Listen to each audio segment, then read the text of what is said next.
Ever hear the phrase, back in my day, and just feel your brain start to switch off? Maybe you hear about trudging 5 miles through the snow, uphill both ways, just to get to school.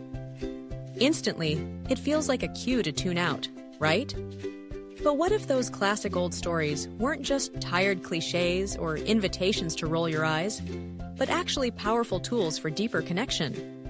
What if, instead of groaning at back in my day, we could turn those tales into superpowers for understanding, empathy, and even fun? Here's the thing.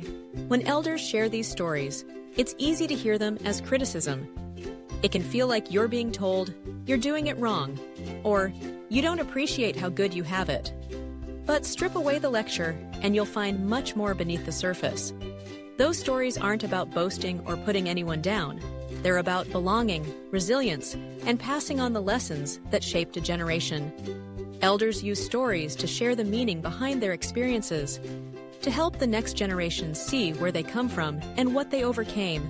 The problem isn't the story itself, it's how it's delivered. When stories feel like lectures, it's natural for people to zone out. But when stories invite you in, they become bridges instead of barriers. Here's where the magic of storytelling comes in. Our brains are hardwired for narrative. When we hear a story, our minds light up with emotional memory, empathy, and curiosity. We remember details, we relate, and we're inspired to see the world through someone else's eyes. But for a back-in-my-day story to empower instead of annoy, the message needs a twist. Instead of, you don't know how hard we had it, try, let me tell you what I learned and why it still matters now. When stories are shared as lessons, not lectures, and when they're told with the goal of connecting rather than correcting, they become powerful tools for family bonding and even self-discovery. So, how do you make those old stories land? Here are 3 simple tips for transforming back in my day from an eye roll to an open door. First, connect the past to the present. Instead of insisting things were better or harder, tie your experience to something your listener can relate to now. For example, back in my day, we wrote letters by hand. Today, you text or DM. But that feeling when you get a message from someone you care about? That's timeless. Suddenly, it's not just about the way things were, it's about the emotions that connect us across generations. Second, make stories a two-way street. Instead of just telling, ask for their version too. Here's how we dated before smartphones. How do you handle relationships now? This isn't about comparing hardships, it's about trading perspectives. It invites conversation, not competition, and lets everyone feel heard.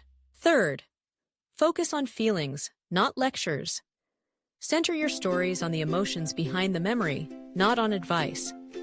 Instead of saying, you should be grateful for what you have, try, I didn't realize how grateful I was for that moment until much later.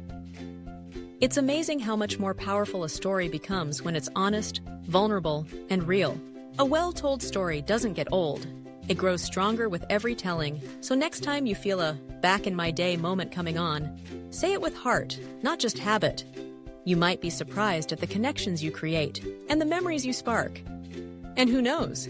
The eyes you see lighting up might just be your own. What's a story from the past you still love hearing or telling? Share your favorite below and join the conversation about family, psychology, and the art of true connection.